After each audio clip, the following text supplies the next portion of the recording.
Welcome. So grateful to have this opportunity to speak with you today. I'm coming to you live from Venice, California. Hey, came up to the United States to do a few things up here. Um, Already missing Costa Rica, already missing all of the wonderful energy that's down there and all of the expansion. But guess what? Expansion is everywhere, and it certainly is here too. It's beautiful to be back in Marina del Rey, Venice area. So I'm so grateful to talk to you today. I want to tell you briefly about Rythmia. We are open. We have over 70 guests this week, so we're almost back up to normal. Definitely give us a call if you're interested in coming and experiencing this merger. That's what Rythmia is all about, is a merger with your soul, back to a state of being undivided. That's the topic today, undivided. So how is it that we can merge back to a state of being undivided if everything in our experience, our sensory experiences, indicates that we're an individual and separate?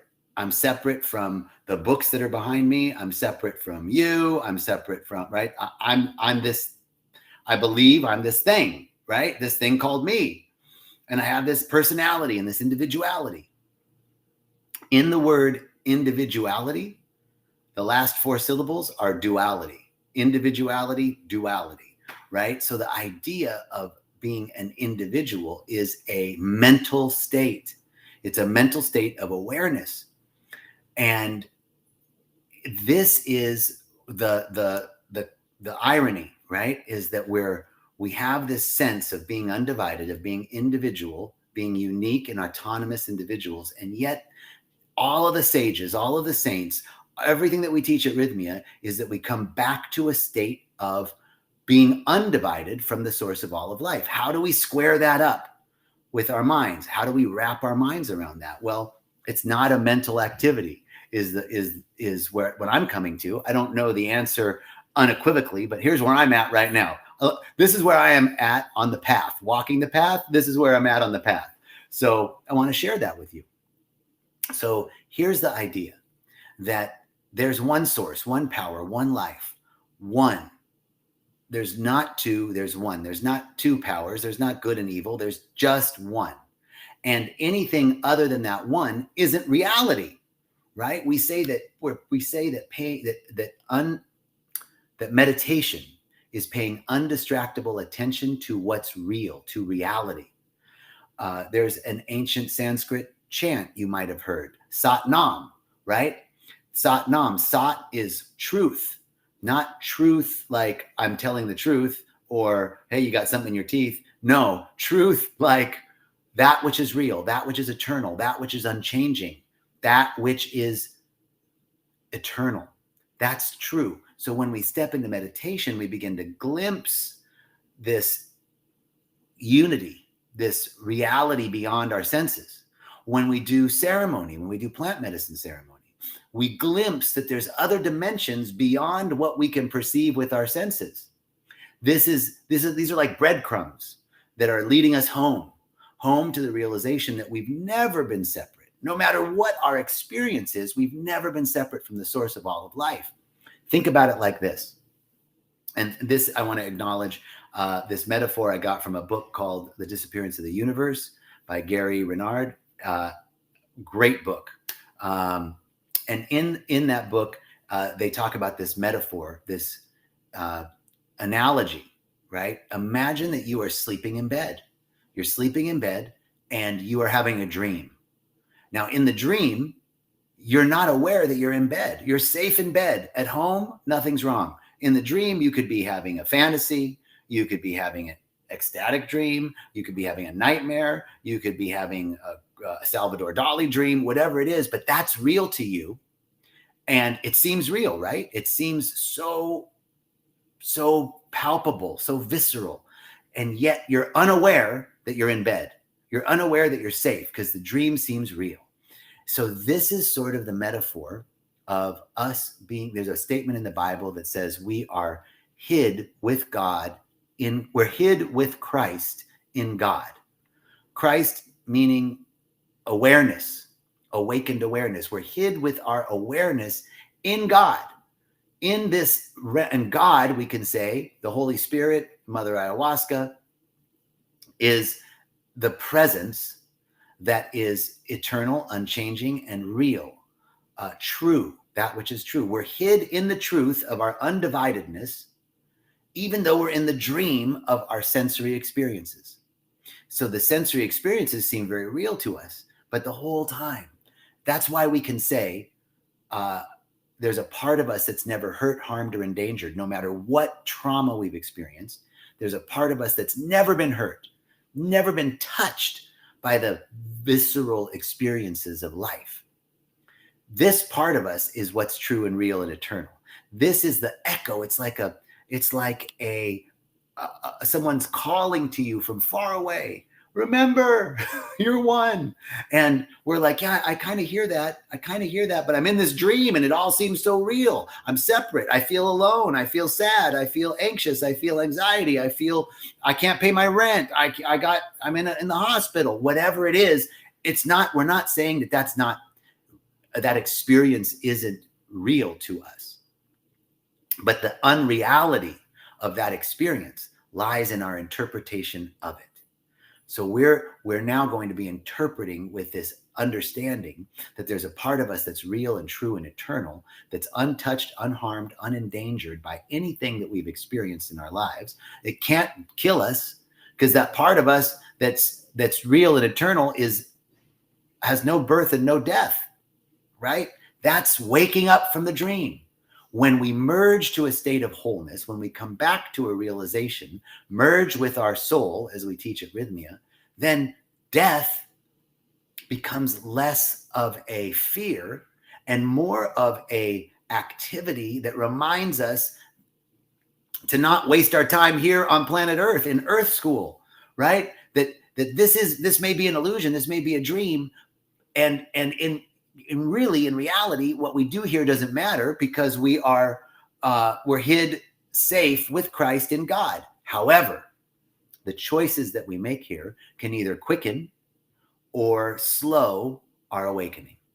So how we get out of the dream, the choices that we make here will help us either wake up faster and get out of the quicker or not. No guilt, no shame, no harm, no foul.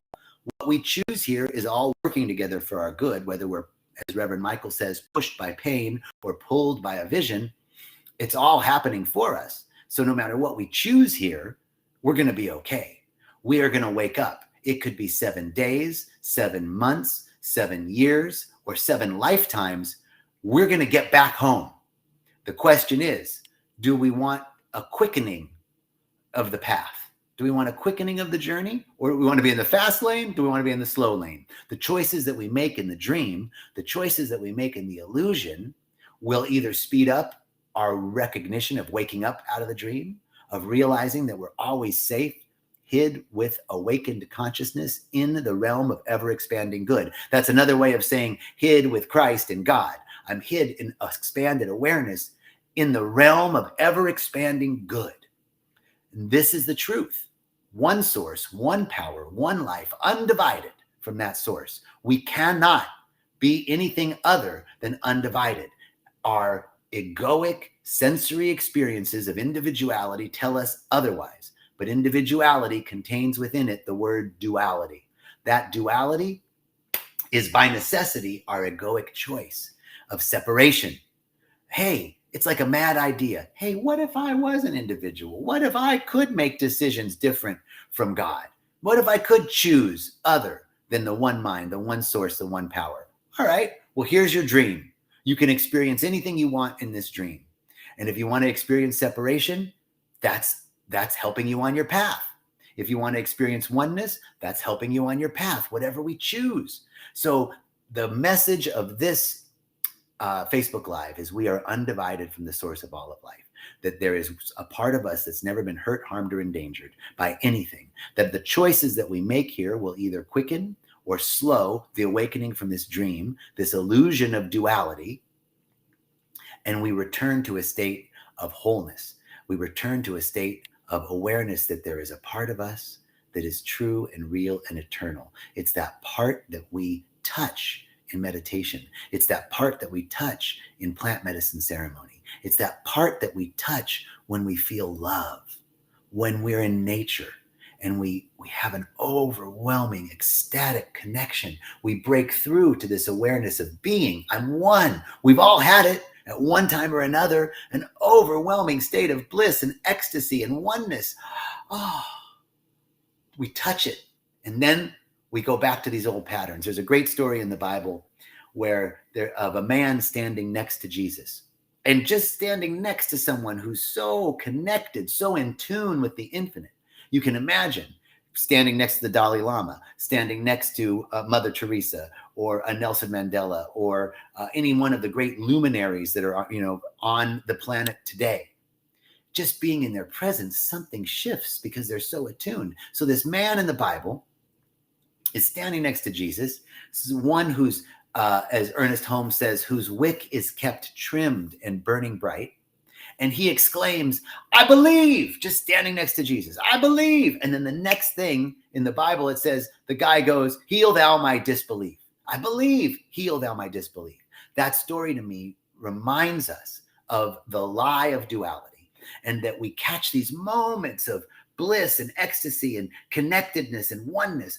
Oh, I see it. Oh my God. And then immediately our old thought patterns come back. Our old ways of thinking, of this illusion of duality, this illusion of separation, come back. And so we're constantly in this cycle, right? And the waking up is getting off that hamster wheel of staying more and more in this awareness of oneness. Now, there's also a saying in the Bible that we have to be in the world, but not of it, right? We're remembering constantly that we're of something different. We're of God. We're of the Mother. We're of oneness. We're of bliss. We're of joy. We're of abundance. We're of beauty. We're of oneness. We're of prosperity. We're of harmony. We're of peace. We're of excellence. We're of creativity, right? We're of that. We're from that. We are not from even denotes separation. Of means we're like an extension of that oneness. We're not separate from it. It's like it extended a little bit more, and that's us. And then we come back into our illusion of duality. I'm an individual. I'm one. I'm separate. I'm John Jacob. You're who you are. I haven't even looked at the chat. Hi, everybody. Right? You're Dorota. You're this little light. You're Ripa. You're Nancy. Those are your Vaz, your Micheline, right? You're separate. That's the illusion. But then we catch these moments, whether it's in ceremony, in meditation, in nature, connecting with individuals. Oh, I awaken to this ecstatic sense of oneness. And then eventually I'm going to come back to this illusion of duality. So here we are. That's the message for today. I'm so grateful. I want to give a shout out to Nancy. Hello from Tileran. Hi, Nancy. And this little light, what's up, Ripa? Saludos. So great. Dorota, always a pleasure. Vads, thank you so much from Johannesburg, South Africa. Right on. Say hi to my good friend, Lyra. She's a beautiful musician from South Africa. And so you might know her. If anybody's listening and you want to check out Lyra, Lyra, she's amazing. And she's a good friend of Agape. I met her through Reverend Michael. Micheline in Canada. So great to have you all. Thank you so much for joining us. I am headed to Tucson to see my family, and then up to Sedona for a couple of days in the silence, in nature, to kind of meditate and glimpse that oneness. And then I'm coming back to Costa Rica next week. So I'm looking forward to sharing with you next Thursday. I'll probably be in Sedona when I do it, and I'll share with you next Thursday on Walking the Path. Wishing you all a beautiful day, knowing this truth, that we are guarded by an infinite love. Each one of us guarded by an infinite love that's so profound it knows no limits, no conditions, no selection. Each one of us is guided by this infinite intelligence, one mind, one source, one life, the life of God, the mind of God, the mind of the infinite. Is your mind, is my mind. So each of us is guided by this infinite intelligence. Our steps are ordered, and each of us is sourced by a power that knows no limits, knows no exhaustion, knows no extinction. It has no beginning and no end. That's the power of the source of life itself. So we're guarded by love, we're guided by intelligence, and we're sourced by power. And so it is. Much love to you.